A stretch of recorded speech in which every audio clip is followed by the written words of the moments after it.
My speech this morning is designed as an introduction to Buddhism meeting.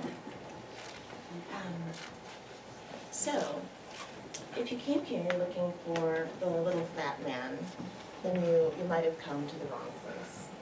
The Buddhism that I want to talk to you today is not the traditional Buddhism that most of you are familiar with. It is the Buddhism of Nichiren Daishonin. So it's not that. And you might be asking yourself, well, who is this Nichiren Daishonin? I don't think I've ever really heard of him, and how is that relevant to Buddhism? Well, Nichiren Daishonin was a Japanese Buddhist monk in the 1200s.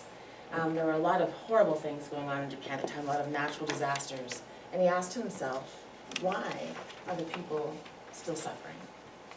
Why, with this Buddhism, are people still unhappy?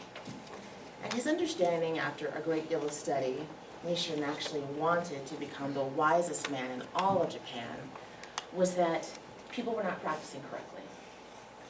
The Buddha that we would want you to think of would have been the Gautama Buddha, the one that was so moved by suffering that he didn't retreat into a mountain, but he went out amongst the people and shared the enlightenment that he had found. So it wasn't a Buddhism of isolation, but one of evangelism and one of sharing. Today, under the tutelage of the Soka Gakkai International, Daisaku Ikeda is the spiritual mentor. And Daisaku says, whatever your circumstances, whatever your past, the forces that determine your future are nowhere but within your own heart and your own mind. So it's very much a self-guided and self-determined practice. The affiliation with a little fat man often suggests that Buddhists are somehow worshiping this fat man as if he is a symbol of devotion, when in fact he is not. As many Christians don't necessarily worship Christ per se, but utilize him as a guide, as a way of looking at a mode of living. And this is the way we would want you to consider this Buddhism. One of the primary practices of Nichiren Buddhism is the chanting of something you might have heard, possibly. I don't know if you've ever seen Tina Turner's What's Love Got to Do with It. It's Nam Myoho Renge Kyo. And a lot of people feel a little funny with a chant that they don't quite understand. So there's a definition here. It's devotion to the mystic law of cause and effect, which simply suggests you get what you give, right?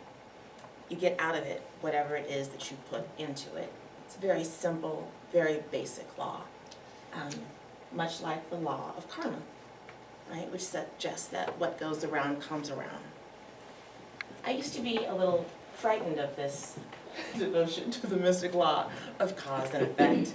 It would suggest that there's no grace, there's no leniency, a concept that I've always enjoyed in my life as a Christian, this kind of idea of a free ticket or, oh goodness, God's going to save me.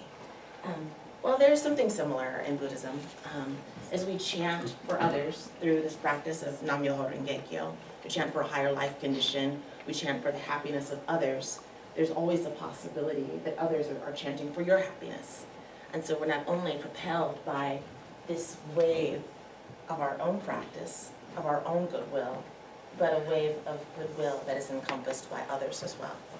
So there's still a little bit of grace. Don't be afraid of not having that. Primary in Nichiren Buddhism is this concept of oneness of self and the environment, which suggests that there's no mistake that we are all here today having the conversation that we're having.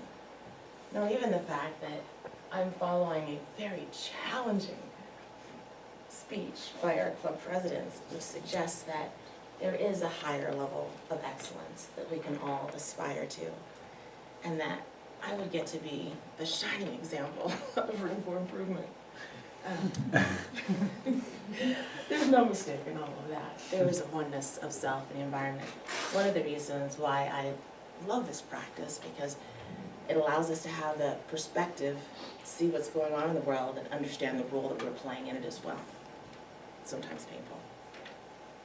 There's also a concept of the 10 worlds, which suggests that in any world, even the world of hell, there's a possibility of dramatic transformation to arrive at the world of heaven, just with a switch of your mindset. And one that I love and adore, the concept of the ninth consciousness, which suggests that we're not alone, that we all have access to a divine wisdom greater than what we might initially possess. And finally, everything is connected. We are all one. Through a concept of human revolution.